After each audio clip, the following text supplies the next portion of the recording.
Hello जय हिंद दोस्तों, मैं हूं आदर्श तो स्वागत है आप सबका एक नई वीडियो में। प्यारे बच्चों, आज का टॉपिक है कि अगर हम किसी भी संख्या को शून्य से गुना करते हैं तो शून्य ही क्यों हो जाता है, कोई संख्या क्यों नहीं बन पाता है। जब भी हम किसी संख्या को शून्य से गुना करते हैं तो वो शून्य हो जाता है, ऐसा क्यों होता है। आपने पढ़ा तो है कि जब भी किसी संख्या को शून्य से गुना करते हैं तो शून्य हो जाता है, पर ऐसा होता क्यों है, इसी चीज को आज हम लोग क्लियर करेंगे। दो ऐसी ट्रिक का उपयोग हम लोग करेंगे आज, जिसमें आप लोग कभी भी आज के बाद भूल नहीं पाएंगे कि किसी भी संख्या को शून्य से गुना करने पर शून्य ही क्यों होता है। तो आइए, आज का टॉपिक यही है कि किसी भी संख्या को शून्य से गुना करने पर शून्य क्यों होता है। तो आइए इनको स्टार्ट करते हैं। अगर आपसे पूछा जाए कि बच्चों अगर हम 5 को गुना कर दे शून्य से तो ये हमें कितना प्राप्त होगा, तो आप बोलेंगे सर यहाँ पे शून्य ही प्राप्त होगा। यहाँ पे 5 को अगर हम 0 से गुना करेंगे तो 0 ही प्राप्त होगा।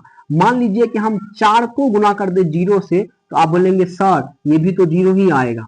ठीक है, तो ये तो आपने सीखा हुआ है कि किसी भी संख्या को अगर शून्य से गुना करते हैं तो हमें शून्य प्राप्त होता है, पर ये नहीं जानते होंगे आप कि शून्य ही क्यों आता है, कोई और संख्या क्यों नहीं आ जाता है। तो यही तो मेन पर्पस है, यही तो आज का मेन टॉपिक है सीखने का कि हम किसी भी संख्या को अगर शून्य से गुना करते हैं तो शून्य ही क्यों आता है। तो आइए सीखते हैं किसी भी संख्या को शून्य से गुना करने पर शून्य क्यों होता है। तो देख लीजिए बच्चों, अगर हम यहाँ पे 5 का गुना 4 से करें, ठीक है, तो हम क्या करेंगे, इसको अगर हमको गुना करना है तो हम क्या करते हैं, या तो 5 को 4 बारी जोड़ देंगे या फिर 4 को 5 बारी जोड़ देंगे। तो हम क्या करेंगे, चलिए 5 को ही 4 बारी जोड़ देते हैं। तो लिख देते हैं यहाँ पे 5 जोड़ 5 जोड़ 5 फिर जोड़ फिर 5। ठीक है, मतलब 5 को कितना बारी जोड़ दिए, 4 बारी।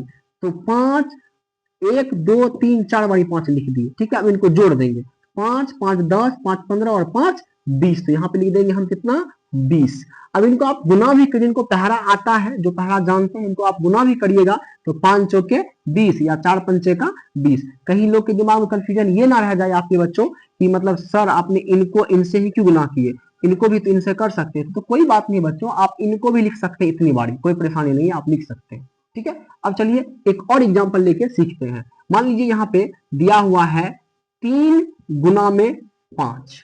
ठीक है, क्या दिया हुआ है, 3 गुने में 5। तो आप इनको भी इतना बारी लिख सकते हैं 3 बारी, और 3 को भी 5 बारी लिख सकते हैं। तो हम क्या करेंगे कि 3 को ही हम 5 बारी लिख देंगे।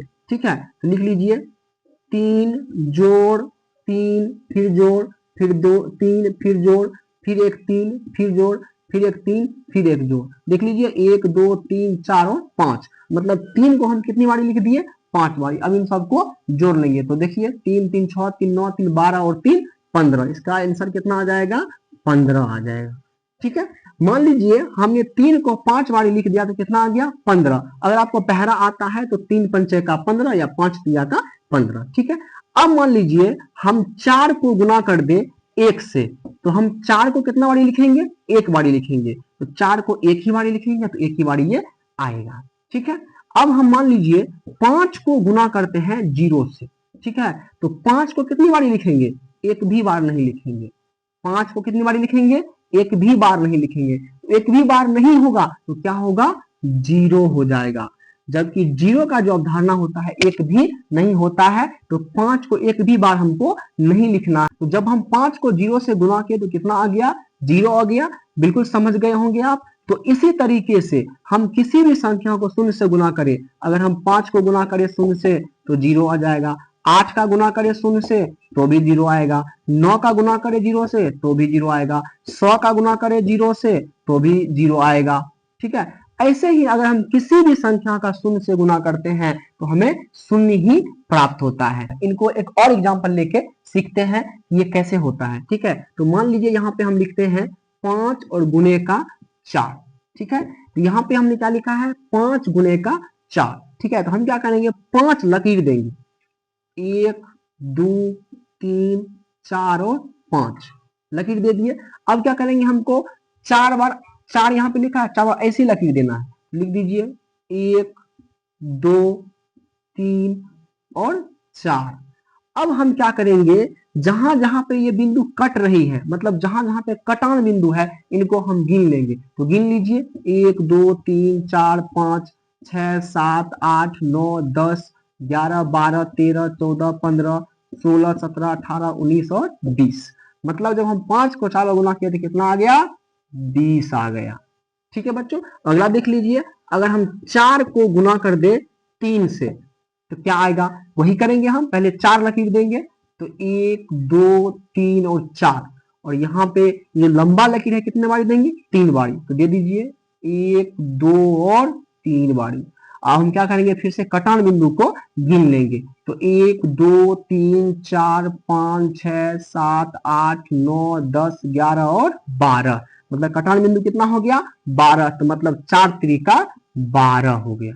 ठीक है बच्चों, अब हम क्या करेंगे? इसका जो मेन बिंदु है उसको सीखेंगे। ये जो टॉपिक हम क्यों सीख रहे हैं? तो शून्य के बारे में जानने के लिए, तो वही चीज को हम लोग सीखेंगे। तो यहाँ पे देख लीजिए, हम गुना करते हैं, 8 गुना का शून्य कर देते हैं। तो 8 गुना का जो हम शून्य करेंगे, इनको भी कर लेते। पहले यहाँ पे 8 लिखे तो 8 लकीर देंगे। देख लीजिए 1, 2, 3, 4, 5, 6, 7 और 8। ठीक है, तो हम अब क्या करेंगे? 8 तो लकीर दे दिए, लेकिन लंबा लकीर कितना देंगे? 0, मतलब एक भी नहीं। तो कटान बिंदु कितना हुआ? एक भी नहीं। तो जब भी हम 8 को 0 से गुना करेंगे तो कितना आ जाएगा? 0 ही आएगा, क्योंकि यहाँ पे एक भी कटान बिंदु नहीं। ऐसे ही ट्रिक वाली वीडियो लेके फिर आऊंगा, जरूर आऊंगा। जय हिंद, वंदे मातरम।